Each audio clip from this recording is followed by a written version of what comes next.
আজকে আমার রান্নাঘরে কি রান্না হয়েছে আপনাদের দেখাই বন্ধুরা। শেপুর রান্নাঘর থেকে সবাইকে স্বাগত জানিয়ে আজকে আমার রেসিপিটা দেখাচ্ছি। প্রথমেই দেখালাম ভাত, তারপরে কচুর শাক দিয়ে, ইলিশ মাছের মাথা দিয়ে কচুর শাক, ভাজা মুগের ডাল, আর মাছের কালিয়া করেছি, লাউ খোসা ভাজা করেছি। আমার এই রেসিপিগুলি যদি ভালো লেগে থাকে বন্ধুরা ছোট্ট করে একটি লাইক দেবেন, আমার ভিডিওগুলি কেমন লাগছে জানাবেন।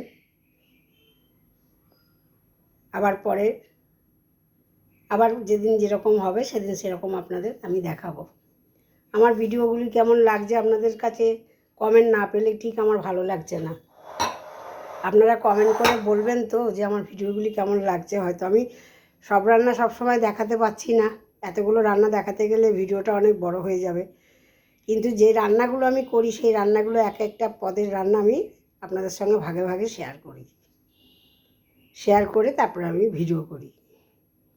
আজকে রাখলাম, কমেন্ট করলে ভালো লাগবে।